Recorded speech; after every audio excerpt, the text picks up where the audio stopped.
The first-class lounge at Dubai International Airport sparkled under the crystal chandeliers, casting a shimmering glow on Sophia Montgomery's expensive high heels. On her wrist, a diamond-encrusted watch gleamed, less a timepiece and more a symbol of the status and power she had meticulously built. She adjusted her Hermes silk scarf, her perfectly manicured fingers moving with the grace of someone who knew her every gesture had to exude elegance. At 42, Sophia was more than a successful woman. She was a calculated masterpiece. Every golden strand of her hair, each piece of jewelry, even the faint smile she wore, had been carefully curated like a scene from an upscale theatrical production. Nothing in her world happened by accident. "Mrs. Montgomery, your flight to London is now ready for boarding," a young flight attendant announced with a respectful nod. Sophia didn't bother responding. She rose with the practiced poise of someone used to being admired, leaving behind a half-finished glass of champagne and a leather armchair. Her designer suitcase rolled silently behind her as she crossed the exclusive jet bridge, specially designated for first-class passengers, far away from the economy crowd she so despised. The first-class cabin of Flight A773 felt more like a luxury suite, filled with the comforting scent of real leather and serene privacy. Sophia had taken this route countless times, but today felt different. Perhaps it was because she was on her way to finalize the most significant deal of her career, a merger that would elevate her company above the competition and secure her place in London's elite financial circle. "Seat 12A by the window, ma'am," the flight attendant said with a professional smile. Sophia settled into her luxurious seat and immediately pressed the call button. "I'll have your finest champagne before takeoff," she said. Without glancing up from her phone, she was in the middle of texting her assistant about the next day's meetings when a movement in her peripheral vision caught her attention, and her heart skipped a beat. A man was approaching the seat next to hers, and everything about him felt wrong. Faded jeans, a worn-out t-shirt, plain walking shoes, and a scuffed-up laptop bag. His unkempt dark hair looked like it hadn't seen a brush in days, and his stubble suggested he hadn't bothered to shave that morning. Sophia felt personally offended. There was no way someone like him belonged in first class. Maybe he was lost, or worse, a recipient of one of those unfortunate upgrades airlines occasionally gave frequent flyers from business class. "Excuse me," she called out sharply, prompting a flight attendant named Sarah to approach quickly.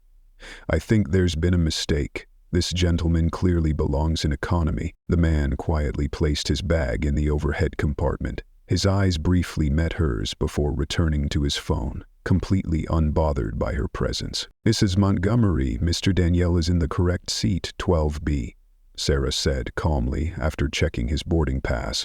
"Impossible," Sophia scoffed, loudly enough for nearby passengers to look over. "Just look at him, his demeanor, his clothes. He clearly doesn't fit here." She lowered her voice, but the disdain was loud and clear. "Is this one of those charity upgrades, or someone using mileage points?" The man, now known to be Daniel, opened a MacBook plastered with stickers from tech conferences. That only reinforced Sophia's assumption. He was some low-level IT guy who lucked into a seat he didn't deserve. "I paid cash for my ticket," he said softly, though with a calm confidence that irked her more than it should have. "Well, that's exactly my point," she replied with a cold smirk, her eyes trailing over his simple clothes. "Someone as modest as you. Don't you think you'd be more comfortable in economy?" As Sophia fumed over Daniel's presence, a soft cough came from across the aisle. A distinguished older gentleman dressed in a sharp Italian suit, with neatly styled salt and pepper hair and piercing eyes, was clearly displeased. Sophia immediately recognized him. James Reynolds, CEO of one of the UK's most prominent investment firms. She had seen his photo on the cover of the Financial Times. She had hoped to network with him during this flight, but now her big moment had become a disaster. There was no way he hadn't overheard her snide remarks. "This is first class, after all. Daniel said evenly as he began typing again. His voice wasn't aggressive, but it carried a disarming steadiness that hit harder than any retort. Sophia's cheeks flushed with indignation. How could someone so unimpressive speak to her so calmly? She hit the call button again. This time, the chief purser arrived. Victoria, an elegant woman in her 50s, with the poised air of someone who had seen it all. Under the warm glow of the cabin lights, her calm gaze seemed to pierce through the tension. "Is there a problem, Mrs. Montgomery?" Victoria asked gently, though her eyes said she already knew the answer. "There most certainly is," Sophia replied, pulling herself upright. "I pay a premium to avoid situations like this. Surely there's another seat available, perhaps closer to Mr. Reynolds." Her eyes flicked toward James, hoping for his support. "I'm afraid not," Victoria responded coolly. "We're fully booked in first class today. All passengers are seated as per their tickets." Daniel hadn't looked up once, but Sophia noticed his fingers had stopped typing. The screen displayed complex financial forecasts and a draft email addressed to a corporate domain she didn't recognize. For a moment, confusion broke through her smug facade. She had dismissed him as a mediocre software engineer. Yet, his screen told a different story. As the final boarding announcements echoed, Sophia discreetly pulled out her phone. She snapped a half-inch photo of Daniel and messaged her assistant. "Can you believe this? They're letting people like this into first class now. Definitely switching airlines for the return trip." What she didn't know was that this single moment of thoughtless cruelty would be the catalyst for a spectacular unraveling of the carefully curated throne she had built over 2 decades. The plane ascended smoothly into cruising altitude, but the resentment inside Sophia only grew, like a flame quietly smoldering beneath layers of silk and pride. For the next 30 minutes, she turned her phone into a stage, scrolling through photos from her Monaco yacht party, her private villa in the south of France, and shots of her holding vintage wine in haute couture dresses. She angled her screen just enough for Daniel to see, thinking he must feel completely out of place. But Daniel stayed focused on work, occasionally making brief calls through his AirPods. His voice was calm and composed. Fragments of his conversation floated through the air. "Yes, the merger looks promising. I want to keep the current team. Their expertise is invaluable. I hear the board's concerns, but I prioritize preserving our culture over short-term gains." Sophia rolled her eyes dramatically. She had heard this type before. Middle managers who thought they were running the company. Daniel was just another one of them. Maybe a department lead who had learned some buzzwords and was now trying to sound important. The flight attendant returned with lunch menus, smiling at Daniel first. "Would you like to see the wine pairings with your meal, sir?" Before Daniel could respond, Sophia let out a light laugh, laced with subtle malice. "Oh, don't bother with a wine list," she said. "I'm sure he'd be more comfortable with a can of beer, right?" She turned to the nearby passengers as if she'd just shared a priceless joke. "Some people can't even tell the difference between Bordeaux and Burgundy, you know." A few awkward coughs echoed through the cabin. Not laughter, but second-hand embarrassment. Even James Reynolds, whom she had hoped would be her ally, shook his head slightly in disapproval. His glance toward Sophia said it all. "You're only hurting yourself." Mr. Reynolds, who had been focused on reviewing documents, looked up. The displeasure on his face was unmistakable. He said nothing, but the subtle furrow of his brow added tension to the air. Meanwhile, Daniel offered the flight attendant a polite smile. "I'll have a glass of the Chateau Margaux 2010, please." The simple request was delivered with such quiet confidence that it caught Sophia off guard. That was one of the most expensive wines on the menu, yet the man in a faded t-shirt had ordered it like someone who belonged in these circles. Sophia let out a loud laugh, making sure the entire cabin could hear. "My assistant once tried to impress a client like that," she sneered. "Ordered the most expensive wine, thinking it would make him seem more refined. Poor thing didn't even know how to hold the glass properly. Of course, we had to let him go. In our world, appearances aren't optional. Daniel didn't react. He took a sip of water, his gaze calm, like the surface of a still lake. "And which world is that, Mrs. Montgomery?" Sophia leaned in, her eyes sparkling with condescension. "The real world of business, darling, where every deal is closed by people who understand the importance of presentation, not by—" Her eyes drifted toward Daniel's clothes. Assistants playing dress-up in first class. A young woman nearby, who had been pretending to read, visibly winced. The atmosphere in the cabin turned noticeably uncomfortable. Daniel closed his laptop.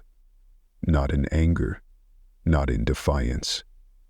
Simply, quietly. "So these deals you're talking about, they're all based on appearance rather than actual substance?" Sophia scoffed, waving her hand dismissively. "You wouldn't understand. When you're handling multi-million-dollar negotiations like I do, every detail matters. The right outfit, the right contacts, those are what establish credibility." She pulled out her phone and opened a photo of herself, standing with several well-known figures in the financial world. "This was taken at the Economic Forum last month. I doubt you'd recognize anyone in it, but in my circle, these are the people who really matter." Daniel leaned in slightly, scanning the photo. He raised an eyebrow. "The gentleman on the left, is that Marcus Chin? I heard his company's in some serious trouble lately." The comment landed like a dart straight through Sophia's polished exterior. Her smug smile faltered, just for a split second. That information hadn't been made public yet, and Daniel knew. The sense of unease crept into her chest, but she masked it quickly with a new tactic. "James, darling," she called loudly, turning to Mr. Reynolds and deliberately using his first name. "I've been meaning to talk to you about the Robertson merger. I heard your firm is handling the financing." Mr. Reynolds looked up, his tone measured and distant. "I don't discuss ongoing deals while flying, Mrs. Montgomery." The fact that he used her last name, not reciprocating the forced familiarity, was its own quiet rebuke. Of course," Sophia laughed, a bit too quickly. "We'll save that for the office in London. I'm having dinner with the board next week anyway." It was a lie, but she needed to assert her relevance in front of Daniel. Daniel gave a polite nod, his expression thoughtful rather than mocking. "Fascinating. I imagine you must have some unique insight into the current market instability." Sophia began to prepare a few rehearsed phrases she picked up from financial news briefings when a commotion interrupted her. Up front, a flight attendant had tripped, sending a glass of red wine flying. Without hesitation, Daniel rose from his seat. He helped the flight attendant up, offering a napkin and checking if she was okay.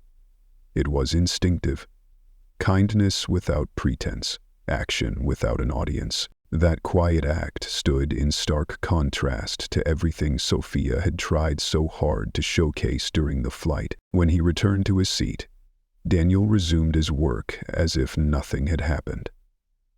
But Sophia now watched him with a different edge, one colored by irritation and wounded pride. She couldn't help but jab once more. "Playing the hero for the staff, huh?" Typical service class behavior. "You know, some people are meant to serve and others are meant to lead. I can tell which camp you fall into." The entire first-class cabin fell into an uneasy silence. Some passengers looked away, others stared directly, waiting to see what would happen next. But Sophia remained oblivious to the shift. She examined her freshly polished nails and continued, unaware of the tension she was fanning. "So tell me," she said, voice thick with disdain, "which small-time company do you assist for? Some outdated tech startup? Or a provincial firm pretending to play with the big boys?" Just then, another flight attendant approached, this time carrying a tablet and wearing an expression of calm seriousness. Whatever she was about to say, it would be something no one in the cabin expected. The next few minutes would change the course of this flight, and Sophia Montgomery's entire reality. If she had paid closer attention, she might have noticed the faint smile forming at the corner of Daniel's mouth, a smile that hinted he had seen through her performance from the beginning. But she was far too caught up in her own script to sense the shift coming. Believing she had made her point, Sophia turned her full attention to a more worthy target, James Reynolds. She had studied him closely, the tailored shirt with gold cufflinks, the subtle markers of influence only insiders recognized. To her, he was someone worth networking with. "You simply must tell me about your company's expansion into the Asian markets," she said in a raised voice, making sure others could hear. "I heard your Q4 numbers exceeded all expectations." Mr. Reynolds glanced up with cool professionalism. "You seem very well informed about our operations, Mrs. Montgomery." "Please, call me Sophia," she replied smoothly, turning fully toward him, intentionally giving Daniel her back. "I make it a point to stay up to date on industry leaders. In fact, I'm hosting an exclusive dinner next month for select CEOs and venture capitalists. You should definitely come." Daniel remained quiet, jotting notes in a leather-bound notebook. The sound of his pen on paper seemed to scratch at Sophia's nerves, like nails on glass. She shot him a look of clear irritation. "The guest list is quite impressive," she continued to Mr. Reynolds. "Eric Jiang from Global Tech, Victoria Blackwood from Sterling Investments." She name-dropped with careful precision, hoping to impress, even if the connections were more aspirational than real. When the flight attendant returned with hot towels, Sophia seized the moment for another dig. She gestured toward Daniel with a smirk. "He's probably not used to luxuries like this. In economy, it's just paper napkins, right?" She laughed at her own joke, waiting for others to join. This time, no one did. Only silence. A few passengers exchanged disapproving looks. Mr. Reynolds accepted his towel with a slight frown. "I find that sophistication and dignity don't always depend on being familiar with luxury amenities, Mrs. Montgomery." "Oh, James, you're far too diplomatic," Sophia waved off. "But success leaves clues, as they say, and usually it starts with how you present yourself." She gestured toward her couture dress, her perfectly styled hair and manicured nails, as if that alone proved her point. As the meal was served, Sophia saw yet another opportunity to reinforce her superiority. She made a show of selecting the appropriate wine pairing for each course and casually mentioned her personalized dietary menu, designed by her private chef. "I simply can't imagine eating anything less refined," she declared loudly, as if making a public statement. "My personal chef always says, presentation is everything." Daniel, in contrast, simply nodded as he received his tray and thanked the attendant quietly. His simplicity only irritated Sophia more. "James," she called out, her voice slightly louder this time, "you simply must try the caviar here. Of course, it's nothing compared to what I usually get on my private jet, but it's decent." She paused, eyes narrowing slightly. "By the way, do you have your own jet?" "I've been thinking of getting a second one for my executive team." Mr. Reynolds gave a polite, restrained smile. "I actually prefer flying commercial first class. It's better for the environment." Sophia let out a laugh, though her tone was tinged with ridicule. "How environmentally conscious of you, though some of us don't always have the luxury of putting sustainability over efficiency, especially when we're handling deals worth hundreds of millions." A small sound escaped from Daniel's direction, almost like a stifled laugh. Sophia whipped her head toward him, eyes like ice. "Something funny?" she asked coldly. "Not at all," Daniel replied calmly. "Please, continue sharing your important deals with us." His tone was perfectly courteous, but somehow it felt like a splash of cold water to the face. Sophia's cheeks flushed, not from anger, but from a creeping sense that she was losing control of the conversation. Desperate to recover, she turned back to Mr. Reynolds. But just then, another flight attendant approached, holding a tablet. Her demeanor was respectful, but there was a quiet authority behind her polite expression. Something was about to change, and everyone in the cabin could feel it. As I was saying, Sophia continued triumphantly, at our level, what people call luxury is just necessity. Just last week I had to send my assistant to Paris by helicopter to close a deal. Commercial flights were all booked. The story was completely fabricated, but Sophia lived in a world where perception was more powerful than truth, and she had mastered the art of crafting perception at any cost. But when Mr. Reynolds' gaze began shifting toward Daniel's laptop screen, eyes widening with realization and respect, Sophia mistakenly assumed it was because of her. She didn't notice she was standing on the edge between illusion and reality. Of course, I personally oversee the major negotiations, she added, pulling a sleek metal business card holder from her purse.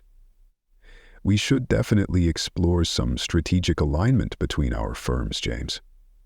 I'm sure we could create something mutually beneficial. But Mr. Reynolds was no longer looking at her. His attention had shifted entirely to Daniel and the open laptop in front of him. His expression was one of pleasant surprise and unmistakable respect. Sophia's pride wavered. His disinterest in her pitch felt like a rejection more piercing than any word. Perhaps we can continue this conversation in London, she offered sweetly. I always keep a standing reservation at Leo. It's very exclusive. Only serves a certain caliber of clientele. She cast a sideways glance at Daniel, making it clear At that moment, the flight attendant returned, this time addressing Daniel directly. Her voice had changed, softer, more reverent, even slightly nervous. Mr. Carter? She said carefully. The captain would like to know if you'd be interested in visiting the cockpit during the flight. He said it would be an honor to welcome you. The entire first-class cabin seemed to freeze. The smile on Sophia's face froze with it. Mr. Carter. A hazy memory flashed in her mind. A business article. A headshot of a tech executive. A company profile she had skimmed but never fully read. But before she could process it, Mr. Reynolds spoke. Daniel, he said warmly, his tone now filled with admiration, so different from how he'd addressed Sophia. I had no idea you were on board. I've been hoping to talk with you about the European route acquisition. That strategy, it was absolutely brilliant. The pieces finally clicked into place for Sophia, but she clung to denial, as if refusing to acknowledge it would somehow make it untrue. The flight attendant was still standing beside Daniel, tablet in hand. The screen showed the VIP passenger manifest.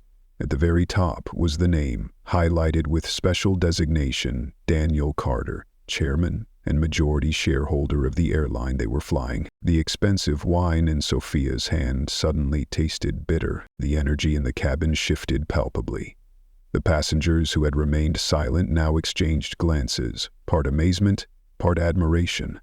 The man Sophia had belittled throughout the flight wasn't just wealthy. He was a legend in the aviation industry. The man behind an AI-prepared revolution in predictive aircraft maintenance and safety. Your AI implementation for fleet analytics has truly changed the game, Mr. Reynolds continued, clearly impressed. Since you deployed it, no other airline has matched your safety record. Daniel smiled modestly. The credit goes to our engineering team. They're the real innovators. Sophia sat frozen. Her mind replayed every condescending remark she had made. His clothes, the wine, questioning his ability to understand her world. Now each one felt like a nail sealing the coffin of her own self-pity. Just then, Chief Purser Victoria approached with a leather-bound portfolio. We've prepared the quarterly service reports, Mr. Carter, and here are your usual international publications. Daniel nodded warmly. Thank you, Victoria. How's your daughter doing? Did she hear back from Stanford? Victoria beamed. She got in. Your recommendation letter made all the difference. Sophia felt her world tilt. Not only did he own the airline, He wrote letters of recommendation for his staff's children to the most prestigious universities in the world. This went beyond wealth. It was power married to humility, something she had never learned to wield. 2 rows ahead, a young woman turned around, eyes bright. "Mr. Carter, your speech at the World Economic Forum on sustainable aviation, it was so inspiring." Daniel smiled gently, graciously. "I thank you. I just hope people understand technology should be used to uplift people, not replace them. That's what sets you apart from other CEOs." Mr. Reynolds nodded. "Most would use automation as an excuse to downsize. You expanded your workforce instead." The entire cabin had now transformed into a true business networking forum, the very kind of atmosphere Sophia had spent the entire flight trying to manufacture, only to have it effortlessly overshadowed by a few sincere words from the man she had dismissed. A flight attendant approached again, this time holding a tablet. "Mr. Carter, reports from the Dubai branch indicate that first-class bookings have increased by 40% since you approved the new terminal design. They are requesting permission to begin Phase 2 ahead of schedule." Daniel reviewed the data calmly. "Go ahead," he said, "but make sure the sustainability standards are maintained. And prioritize upgrading staff facilities before touching the public areas." Sophia felt as though the ground had just been pulled out from under her. She'd spent the entire flight boasting about her private jet, while sitting next to a man who owned an entire fleet of aircraft. She had tried to use image to validate her worth, while Daniel never needed to say a word. His values and quiet leadership spoke louder than any label. An older gentleman in the front row suddenly turned around. "Daniel, my boy, didn't expect to see you here. How's that children's hospital wing you're funding in honor of your mother coming along?" "We break ground next month, Senator," Daniel replied with a respectful nod. "It'll focus on advanced pediatric care. My mother would have been proud." One revelation after another hit Sophia like shock waves. Daniel wasn't just the owner of an airline. He was a globally respected philanthropist. Meanwhile, she was sitting there, being forced to watch every illusion she had about herself unravel. "Peace. Flying in casual clothes was a brilliant move," Mr. Reynolds added, clearly energized. "You mentioned in your Forbes interview that you wanted to experience service like a regular passenger." Smart thinking. Sophia nearly choked on her wine. Everything she had mocked, the faded t-shirt, the worn shoes, had been a deliberate choice by a true leader. A CEO who valued authenticity and insight over optics. Every word she had spoken now echoed like cheap theater. "My father once told me," Daniel said thoughtfully, "that real leadership means understanding every layer of your company. Not just from the boardroom, but by feeling the heartbeat of every department and every person." "Speaking of boardrooms," Mr. Reynolds chimed in, "that hostile takeover attempt last year, you handled it brilliantly. Turning corporate raiders into long-term investors, that was masterful." Daniel shrugged modestly. "I just showed them our employee satisfaction and retention numbers.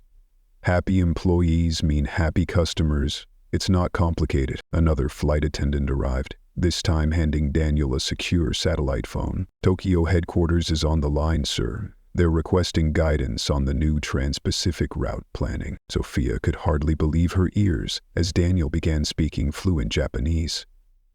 The language she once deemed an intellectual luxury flowed effortlessly from him. The same passengers who had earlier witnessed her snobbery now began to look at her differently, with confusion, then surprise, and finally, disdain. The carefully painted mask of her identity was crumbling, piece by piece. She glanced down at the phone in her lap. The screen still displayed the photo she had sneakily taken of Daniel earlier in the flight, captured with a snide remark to her assistant. Now, that image felt like a slap in the face. It showed a man sitting quietly, dressed simply, with eyes full of clarity and calm. She realized It was his gaze, not his wardrobe, that reflected true class. Daniel's clothes didn't signal poverty. They reflected confidence, wisdom, and the kind of presence that needed no validation, because his very existence commanded respect. His quiet confidence, untainted by brand names or performative status, had silenced the entire first-class cabin. But what shook Sophia the most wasn't his wealth or fame. It was the painful realization that while she had spent the entire flight flaunting her ego, Daniel had simply been doing his job, running a global company, making multi-million-dollar decisions, and doing it all without needing to prove a thing to anyone. The awareness struck like a tidal wave, washing away every shred of her false confidence. A lump of shame rose in her throat, thick and suffocating. The eyes that once admired her now brimmed with judgment and worse, pity. And there were still hours left in the flight. "Mr. Carter," Sophia began, her voice trembling in a way it never had, even when speaking before boardrooms full of executives. "I'm deeply ashamed of how I behaved earlier. If I had known—" "You that I own the airline?" Daniel finished, his tone calm but laced with unmistakable steel. "Would that have made me more worthy of basic decency in your eyes?" The question sliced through Sophia's pride, not loud, not cruel, but devastating. A few passengers shifted in their seats, avoiding eye contact, but no one looked away. "No, of course not," she stammered. I was having a stressful day. I didn't mean to belittle someone, or to dismiss the idea that anyone could deserve a seat in first class if they work hard enough." Daniel's voice wasn't angry now. It was disappointed.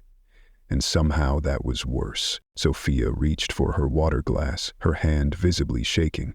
I truly see now how awful I must have sounded. I'm not usually like this. I swear.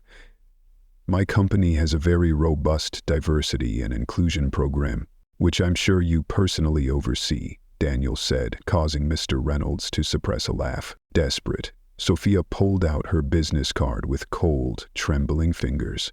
"Perhaps we could talk about a potential partnership. My firm's currently seeking corporate travel solutions."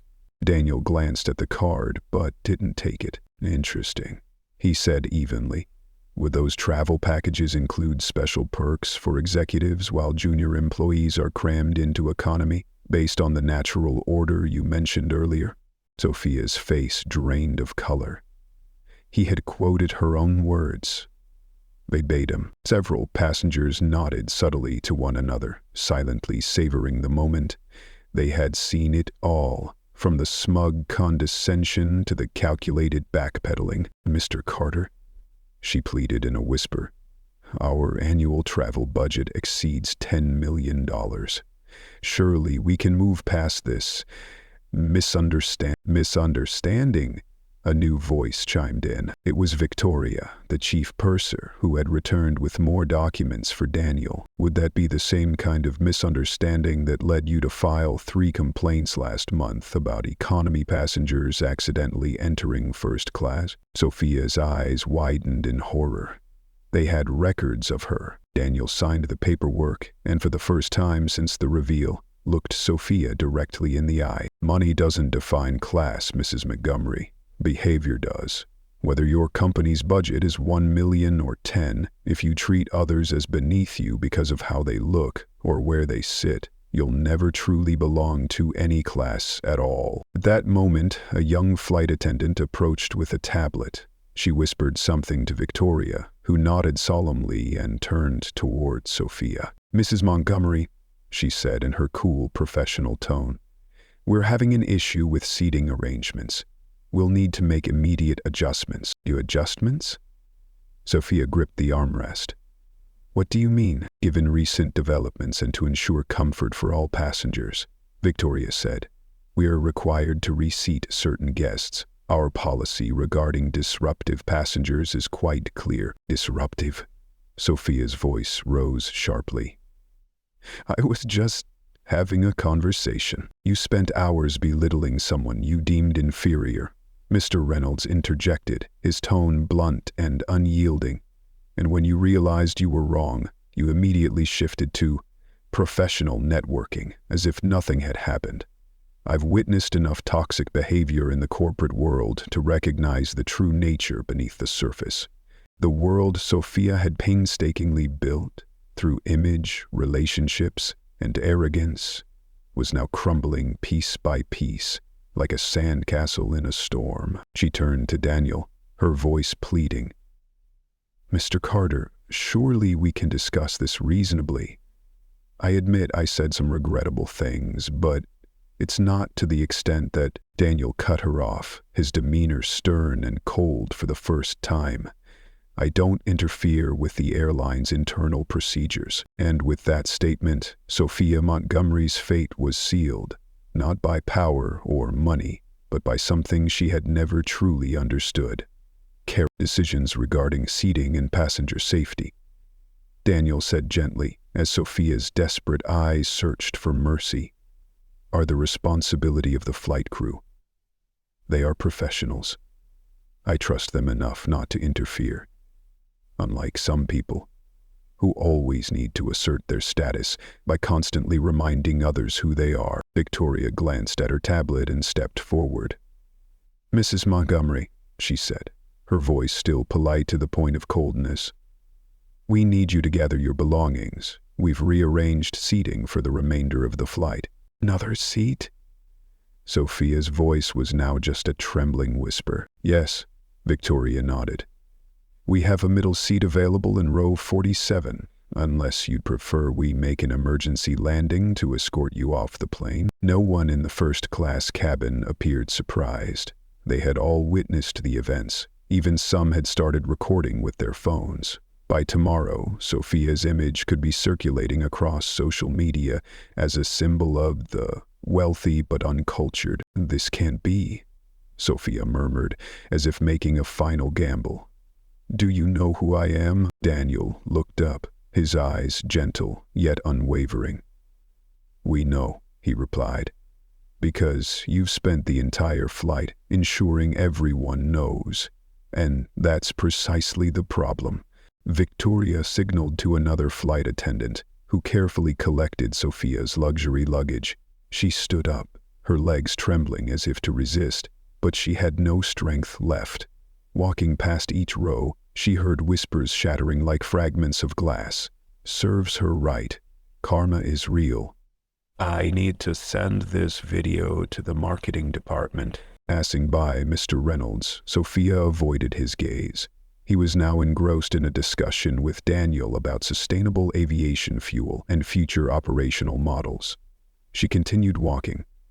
Through the business class, where news of her had already spread, then to the economy class, where her destiny now temporarily resided. Seated between a sleeping teenager and a talkative elderly woman, Sophia felt as if she had fallen into a reality she never imagined belonging to.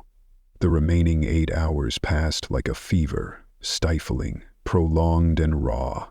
When the beverage cart arrived, the flight attendant passed by her with an indifferent glance.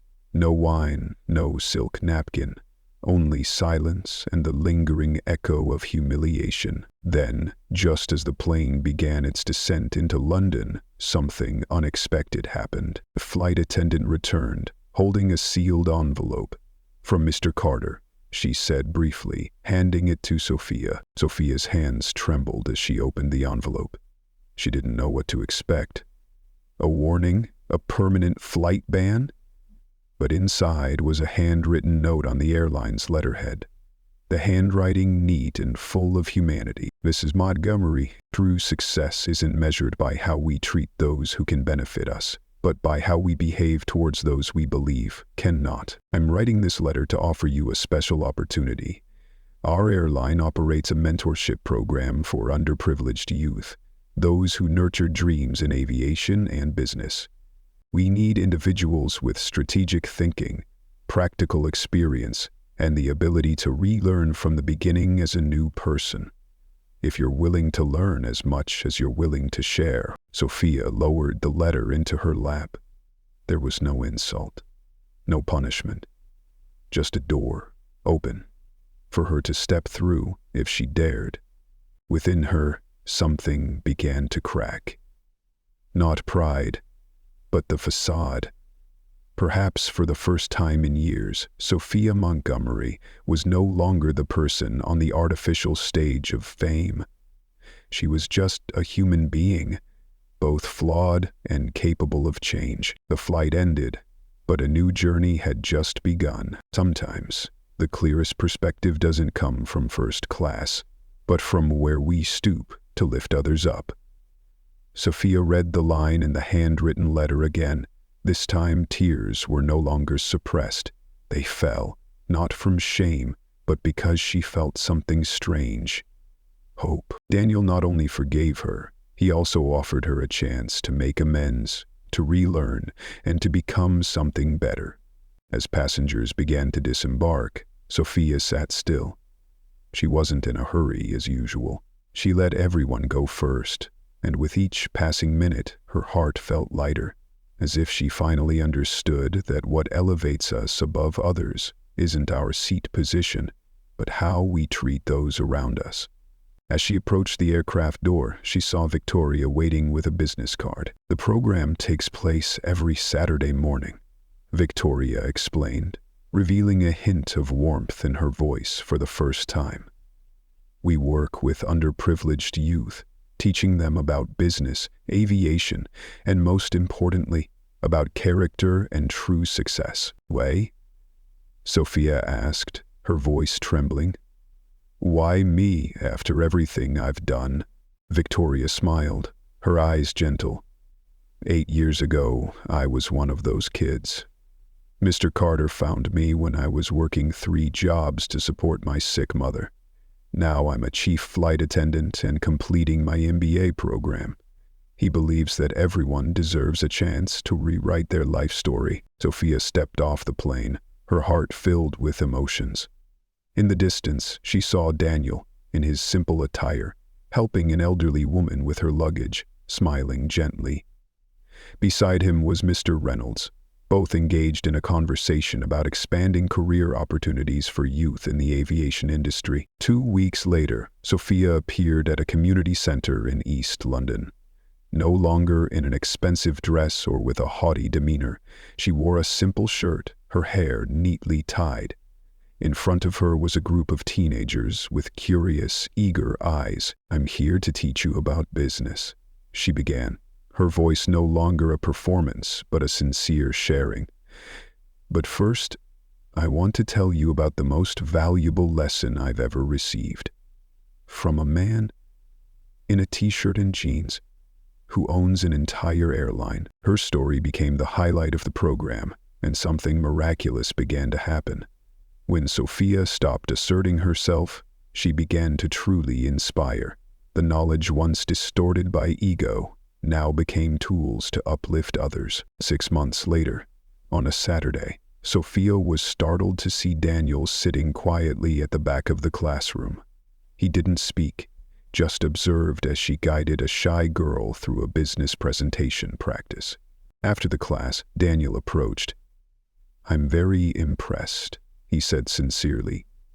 You've changed many lives. Perhaps even your own. Sophia smiled, no longer the forced smile of the elite, but a warm smile from deep within. I had to lose my first-class seat to find my true place in life. Daniel nodded, pointing to the group of students eagerly discussing their projects. Next month, we're taking them to visit the engineering plant in Dubai. Can you help arrange the trip? My class? Sophia laughed. Of course, I wouldn't miss that opportunity. That day, she no longer cared about where she sat. Daniel still dressed simply, still humble, as on the first day. And Sophia realized, true class doesn't lie in the ticket, but in the meaning of what we do for others. On her social media page, Sophia no longer posted photos of mansions or wine. She shared pictures of her students, the confident eyes as they gave their first presentations, when they received scholarships, when they dared to dream beyond their circumstances. A week later, Sophia received an email from the airline's headquarters. With her commitment and contributions to the mentorship program, she was promoted to Director of Community Relations, a new position with a lower salary, but with a value that money couldn't measure. 1 year after that fateful day, Sophia found herself once again seated in first class. But this time, she wasn't alone. Next to her were 2 students who had received aviation scholarships. When the flight attendant brought over the wine, Victoria greeted her with a familiar smile. "Champagne, Mrs. Montgomery." "Maybe later," Sophia replied. "Right now I'm teaching my students something more important than wine, about true class. It's not about where you sit, but how you treat others along the journey." As the plane soared into the sunset, Sophia knew the greatest upgrade in life doesn't come from a boarding pass. It comes from the privilege of lifting others to fly higher with you.